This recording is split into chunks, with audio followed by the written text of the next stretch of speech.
இறையேசுவில் பிரியமான சகோதர சகோதரிகளே, நமது ஆண்டவர் இயேசு கிறிஸ்துவுடைய திருப்பெயரால் உங்களுக்கும் உங்கள் குடும்பத்தில் இருக்கிற அனைவருக்கும் அன்பும் சமாதானமும் மகிழ்ச்சியும் உண்டாவதாக. அன்புமிக்கவர்களே, தாயாம் திரு அவை இன்றைக்கு மூவொரு கடவுளுடைய பெருவிழாவை கொண்டாடுகிறது. அன்புமிக்கவர்களே, மூவொரு பெருவிழா தமத்திருத்துவத்தின் பெருவிழா அப்படி என்று சொல்வார்கள். இந்த ஒரு தமத்திருத்துவத்தின் பெருவிழா அப்படி என்று சொன்ன உடனேயே நிறைய பேருக்கு இன்னும் இந்த ஒரு கன்ஃபியூஷன் இருந்துக்கிட்டே இருக்கும். தந்தை, மகன், தூய ஆவியார் இவர்கள் மூவரும் மூவொரு கடவுளா அல்லது ஒரே கடவுளா அப்படி என்கிற தொன்று தொட்டு கேட்கப்படுகிற ஒரு கேள்விகள் இன்னும் நம்முடைய ஆழ்மனதில் இருந்து கொண்டு தான் இருக்கும். அன்புமிக்கவர்களே, ஒரு வகுப்பறையில் மாணவ மாணவிகளிடத்தில் ஒரு வகுப்பாசிரியர் ஒரு சின்ன வேலை ஒன்று தருகிறார். அதாவது உங்களுக்கு பிடிச்சமான ஒருவருடைய முகத்தை நீங்கள் வரையணும் அப்படி என்று, அல்லது பிடிச்சமான முகம் அல்லது பிடிச்சமான ஒரு பொருளுடைய உருவத்தை நீங்கள் வரைய வேண்டும் என்று சொல்லி அவர் அந்த வேலையை கொடுக்கிறார். அப்படி அவர் குழந்தைகள் அந்த வேலையை சரியாக செய்கிறாங்களா அப்படி என்று பார்த்து கொண்டே வருகிற நேரத்தில் ஒரு குழந்தை என்ன வரைகிறது என்றே புரியவில்லை.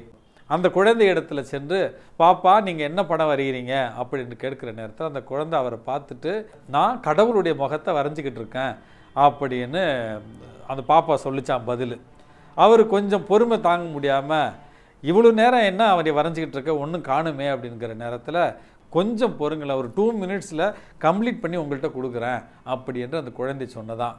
அன்புமிக்க சகோதர சகோதரிகளே, அந்த குழந்தை என்ன படம் வரைந்தது என்பதை பற்றின ஆராய்ச்சி நமக்கு தேவையில்லை.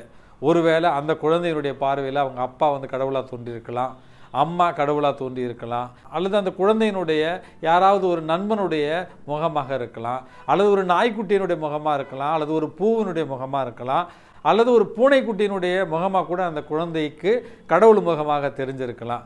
இந்த படித்த ஆசிரியருக்கு கடவுளை எப்படி ஒரு உருவத்துக்குள்ளே கொண்டு வர முடியும் அப்படி என்கிற தன்னுடைய அறிவார்ந்த ஒரு சிந்தனையில் இந்த கேள்வியை கேட்கிறார்.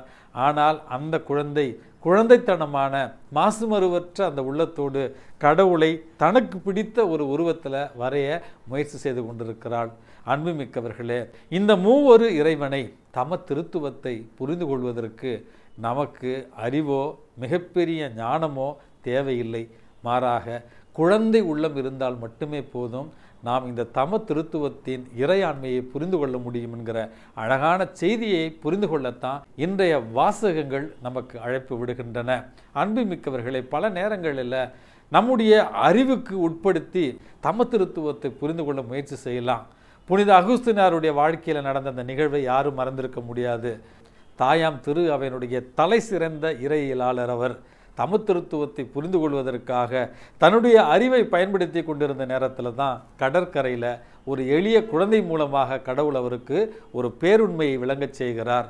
அங்கு விளையாடி கொண்டிருந்த அந்த குழந்தை கடலில் இருந்து கைகளால் தண்ணீரை எடுத்து ஒரு சிறு குழியில் கரையில் நிரப்பி கொண்டிருந்த பொழுது இவர் கேட்கிறார், என்ன செய்து கொண்டிருக்கிறாய் என்று. கடல் நீரை இந்த குழிக்குள்ளே நிரப்பி கொண்டிருக்கிறேன் என்று அந்த குழந்தை பதில் சொல்லுகிறது. அதை கேட்ட புனித அகுஸ்தினார், அறிவு இருக்கா, எப்படி இந்த மிகப்பெரிய மகா கடலினுடைய தண்ணீரை இந்த சின்ன குழிக்குள்ளே நீ நிரப்பிவிட முடியும் அப்படின்ற கேள்விக்கு அந்த குழந்தை சொன்னதான், நான் செய்கிறது இருக்கட்டும், நீங்கள் மட்டும் தமத்திருத்துவத்தின் பேருண்மையை புரிந்து கொள்வதற்கு உங்களுடைய மனித அறிவை பயன்படுத்துவது முறையா, உங்களால் முடியுமா அப்படி என்று கேட்டு அந்த குழந்தை மறைந்து போனதான்.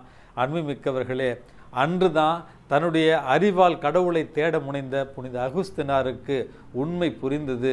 இது அறிவால் தேடப்பட வேண்டிய ஞானமோ அல்லது விடையோ அல்ல, மாறாக அன்பால் உணரப்படக்கூடிய பேருண்மை என்பதை உணர்ந்து கொண்ட புனித அகுஸ்தினார் தன்னுடைய வாழ்நாள் எல்லாம் அன்பு செய், பிறகு நீ எதை வேண்டுமானாலும் செய்து கொள் அப்படி என்று சொல்லி அன்பே கடவுள் என்கிற அந்த தத்துவத்தை புரிந்து கொண்டார். அன்புமிக்கவர்களே, மனிதனுடைய ஞானத்தாலும் அறிவாலும் கடவுளை புரிந்து கொண்டோம் என்றால் நாம் புரிந்து கொண்டது நிச்சயமாக ஒரு கடவுளாக இருக்க முடியாது. காரணம், தானாக இருப்பவர், தனித்து இருப்பவர், பேரண்டங்களுக்கு சொந்தமானவர், அன்பே உருவானவர், பேராற்றல் மிக்கவர் என்று இஸ்ரேல் மக்கள் கடவுளை தங்களுக்கு தூரமானவராக அல்லது தங்களை விட்டு விலகி இருப்பவராக அல்லது தாங்கள் பார்த்து அச்சப்படுபவராகத்தான் யாவேவை அவர்கள் கருதி வந்தார்கள். அன்புமிக்கவர்களே, அதற்கு முரணாக நமது ஆண்டவர் இயேசு கிறிஸ்து தந்தை, மகன், தூய ஆவி என்கிற இந்த கூட்டு குடும்பத்தினுடைய அன்பை நம்ம உணர வேண்டும். அனுபவிக்க வேண்டும் என்று தான் இன்றைக்கு நமக்கு அழைப்பு விடுக்கிறார். அன்புமிக்கவர்களே, இந்த தந்தை மகன் தூய ஆவி என்பவர்கள் நம்முடைய பிறப்பிலிருந்தே நமக்கு அறிமுகம் செய்து வைக்கப்படுகிறார்கள். திருமுழுக்கின் போது தந்தை மகன் தூய ஆவியின் பெயராலே நான் உன்னை கழுவுகிறேன் அப்படி என்று சொல்லி நம்மை கிறிஸ்தவர்களாக்கிய அல்லது திருச்சபையினுடைய உறுப்பினர்களாக்கிய அந்த முதல் திருவருட்சாதனமே தந்தை மகன் தூய ஆவியின் பெயரால் நமக்கு கொடுக்கப்பட்டிருக்கிறது. ஒவ்வொரு முறையும் அச்சிஷ்ட சிலுவை அடையாளத்தினாலே அப்படி என்று சொல்லி மூவொரு கடவுளை நம்ம அழைக்கிற பொழுது அல்லது நம்முடைய குடும்பங்களில் நம்முடைய சிறு வயதில் நம்முடைய பெற்றோர்கள், பெரியோர்கள், ஞான பெற்றோர்கள் நம்முடைய நெற்றியில் சிலுவை அடையாளத்தை வரைகிற பொழுது ஒவ்வொரு முறையும் இந்த தந்தை மகன் தூய ஆவியான இந்த மூவொரு கடவுள் நம்மோடு பயணிக்கிறார். அன்புமிக்கவர்களே, நம்முடைய வாழ்க்கையில் எந்த ஒரு ஜெபத்தை ஏறெடுத்தாலும் இந்த தமத்திருத்துவத்தின் பெயரால் தான் நம்ம ஒவ்வொரு ஜெபத்தையும் ஆரம்பிக்கிறோம். எந்த ஒரு ஜெபத்தை முடிக்கிற பொழுது கூட இந்த தமத்திருத்துவத்தின் பெயரால் தான் நம்ம ஒவ்வொரு ஜெபத்தையும் நம்ம முடித்து வைக்கிறோம். இப்படியாக இந்த தந்தை மகன் தூய ஆவி என்கிற இந்த தமத்திருத்துவம் ஒவ்வொரு நாளும் நாம் எழுந்திருப்பது முதல் உறங்கச் செல்லுவது வரையில் நம்மோடு உறவாடி நம்மோடு பயணித்து அவர்கள் நமக்காக இருக்கிறார்கள் என்பதை உறுதி செய்கிற வகையில் தான் தமத்திருத்துவத்தின் பிரசன்னம் நம்மோடு இருக்கிறது. அன்புமிக்கவர்களே, நம்முடைய வாழ்க்கையில் இந்த மறை உண்மைகளை புரிந்து கொள்கிறேன் பேர்வழி என்கிற அந்த ஒரு போர்வையில் பல நேரங்களில் நாம் அந்த கருத்துகளுக்கு முக்கியத்துவம் கொடுத்து அனுபவத்தை மறந்து விடுகிறோம் என்று புரிய வைக்க ஒரு நிகழ்ச்சியை சொல்வார்கள். ஆப்பிரிக்க கண்டத்தில் ஒரு வேத போதக பணிக்காக சென்ற ஒருவர் அங்கிருந்த ஒரு கிராமத்து மக்களுக்கு சன் டயல் என்று சொல்லுவார்கள், சூரிய கடிகாரம் ஒன்றை அந்த ஊரினுடைய மத்தியில் வைத்து அவர்கள் நேரத்தை கணக்கிடுவதற்காக அதை அவர்களுக்கு அமைத்து கொடுத்து விட்டு தன்னுடைய தாய்நாட்டிற்கு சென்று விடுகிறார். இந்த சன் டயல் என்று சொல்லப்படுகிற சூரிய கடிகாரம் என்பது சூரிய ஒளி படுகிற அந்த நிழலை வைத்து தான் நேரங்களை அவர்கள் கணக்கிடுவார்கள். அன்புமிக்கவர்களே, பல மாதங்கள் கழித்து அந்த வேத போதக பணியாளர் அதே கிராமத்திற்கு வருகிறார். 6 மாதத்தில் இந்த மக்கள் நேரத்தை கணக்கிட தெரிந்திருப்பார்கள். அவர்களுடைய வாழ்க்கை ஒரு ஒழுங்குமுறைக்கு சென்றிருக்கும் அப்படி என்று நினைத்து அவர் அந்த ஊருக்கு வந்த பொழுது அவருக்கு அங்கே ஆச்சரியம் காத்திருந்தது. அன்புமிக்கவர்களே, அந்த சூரிய கடிகாரத்திற்கு ஒரு அழகான கூடாரத்தை அமைத்து அவர்கள் இதை பத்திரமாக வைத்திருந்தார்களாம். சூரிய கடிகாரம் என்பது சூரிய ஒளியில தான் இயங்குவது.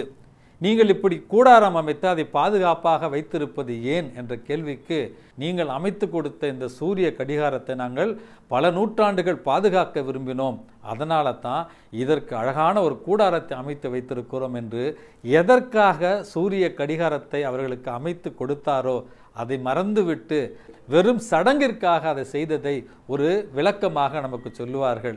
பல நேரங்களில் இந்த தந்தை மகன் தூய ஆவி என்பது அன்பின் உருவகம், உறவின் உருவகம் என்று நான் சொல்லிக் கொண்டே இருக்கிறேன். எப்படி ஒரே சிந்தையோடும் ஒரே ஞானத்தோடும் ஒரே வல்லமையோடும் இந்த மூவொரு கடவுளும் ஒன்றித்து இருந்து நம்முடைய வாழ்க்கையை வளமாக்குகிறார்களோ, நமக்கு மீட்பை தருகிறார்களோ, அந்த ஒன்றிப்பின் அந்த உறவின் உண்மையை புரிந்து கொள்ள இன்றைக்கு நம்ம முயற்சி செய்ய வேண்டும்.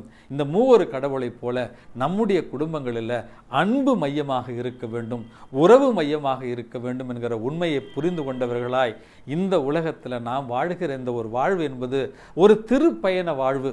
இந்த வாழ்க்கையில் செல்வங்களுக்காகவும் அழிந்து போகிற உணவிற்காகவும் நாம் உழைத்திடாமல் நிலையான வாழ்வை தருகிற இறை வார்த்தையை நம்பியவர்களாய் நம்முடைய குடும்பங்களில் அன்பை மையமாக வைத்து உறவை பலப்படுத்தி உறவுகளுக்கு முக்கியத்துவம் கொடுத்து வாழத்தான் இந்த மூவொரு கடவுளுடைய பெருவிழா நமக்கு அழைப்பு விடுக்கிறது.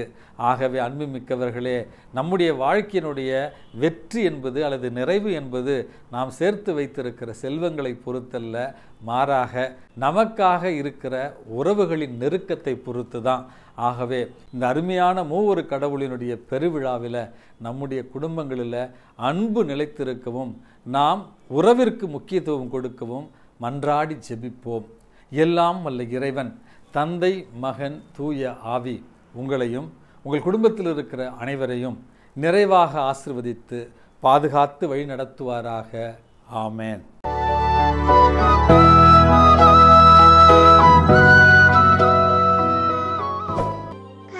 Subscribe இன்றைய மன்னா.